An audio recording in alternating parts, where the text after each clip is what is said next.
Bonjour tout le monde, ici Brigitte Lucier. Bienvenue sur ma page et ma chaîne Le pouvoir de 3. Je vous avertis tout de suite, ça va être un court vidéo. Parfois, ce sera des longues vidéos, des fois, ce sera des plus courtes vidéos selon les sujets. Celui-ci sera tout simplement en lien avec la sauge et son utilisation. Mon but, c'est un peu de vous expliquer pourquoi lorsque je fais des fumigations, je n'utilise pas uniquement la sauge. Donc, la sauge est extrêmement populaire et pour de très bonnes raisons. Elle a une belle efficacité, une belle énergie et tout. Par contre, ce que je vous dis là, c'est vraiment mon opinion personnelle, c'est ma compréhension personnelle selon mes observations, mon vécu, mes expériences. Donc, lorsque nous déplacions avec SEP Paranormal pour aller intervenir dans les lieux, je demandais souvent aux gens s'ils avaient déjà tenté des choses pour ramener l'énergie de leur demeure plus à un niveau, moi j'appelle ça au nerd, c'est-à-dire faire un reset énergétique. Et bien souvent, je vous dirais que 95% du temps, le monde me disait que oui, qu'ils avaient utilisé la sauge, que ça avait fonctionné, mais vraiment pas longtemps, peut-être un mois, 2 mois, 3 mois, et c'était revenu. Naturellement, c'est important de bien l'utiliser, mais ça sera peut-être le sujet d'une autre vidéo si cela vous intéresse, bien sûr. Ce que vous venez d'entendre, c'est mon petit chien Jappé. Donc, voilà. Donc, une fois qu'on sait que les personnes l'utilisent de façon adéquate, maintenant, c'était de se poser la question pourquoi l'efficacité durait aussi peu longtemps.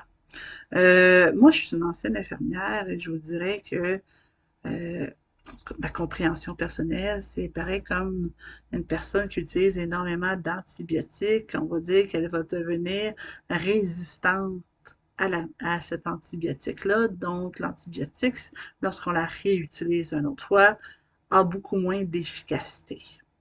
C'est un peu la même chose pour moi, la sauge dans une demeure, surtout si c'est une demeure où on l'a utilisée quelquefois régulièrement. À un moment donné, elle perd de son efficacité.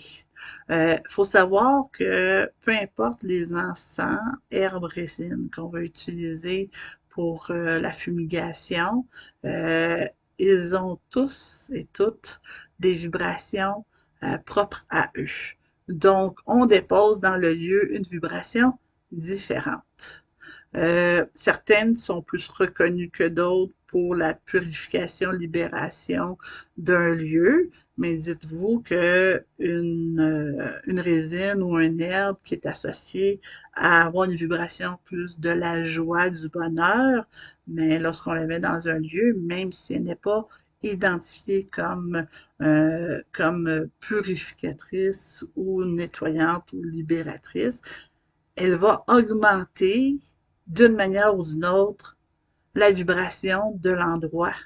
Donc, elle va avoir une efficacité bénéfique sur cet endroit-là.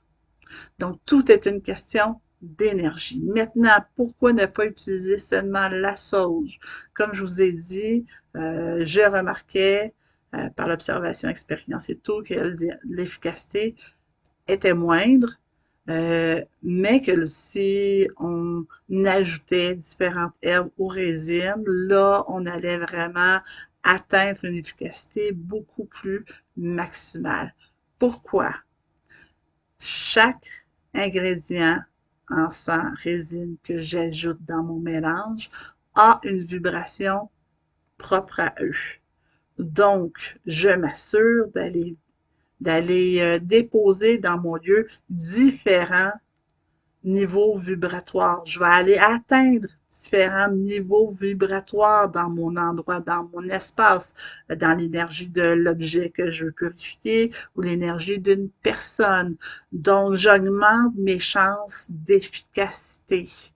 Si je mets 2 encens, mais je vais aller jouer sur 2 types de vibrations. Si j'en mets 3, sur 3 niveaux vibratoires, ainsi de suite. Naturellement, trop en mettre à un moment donné, c'est l'odeur qui devient désagréable. Donc, il faut savoir un peu doser le tout, je vous dirais. Donc, pour que ça demeure une expérience qui est quand même assez agréable naturellement, parce qu'une fois que l'intervention est faite dans la maison, mais l'odeur demeure quand même présente quand même sur un long laps de temps. Donc, si c'est désagréable, on ne sera pas porté à vouloir le refaire pour bien entretenir un niveau vibratoire agréable et sain pour tout le monde et tous les occupants de la maison et ainsi diminuer la présence d'entités en celle-ci.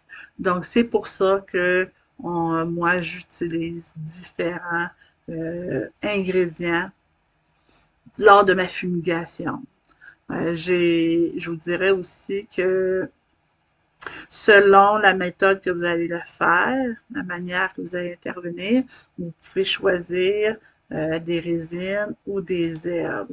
Donc, ce qu'on voit beaucoup, la sauge, c'est un herbe. Donc, souvent, on a des gros bâtons de sauge et il peut y avoir du cèdre avec, du lilas ou peu importe, différentes choses, toutes ensemble. C'est magnifique. C'est des herbes.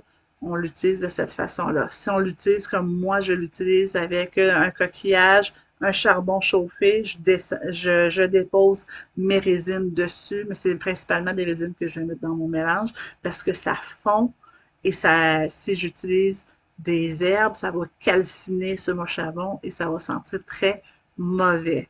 Donc, pourquoi je n'utilise pas uniquement la sauge, pour essayer de déposer, d'aller atteindre, désolé, pour aller atteindre dans le lieu différentes couches vibratoires, différentes couches énergétiques et ainsi, comment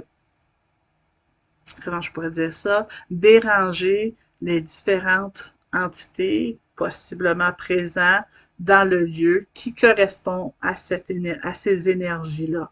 Donc, c'est tout simplement pour ça, parce que tout est une question d'énergie. Alors voilà pourquoi moi je vous dis utilisez plusieurs ingrédients lorsque vous faites une fumigation. Vous augmentez significativement votre efficacité. Bon, mais sur ce, je vous souhaite une bonne journée et je vous dis à la prochaine.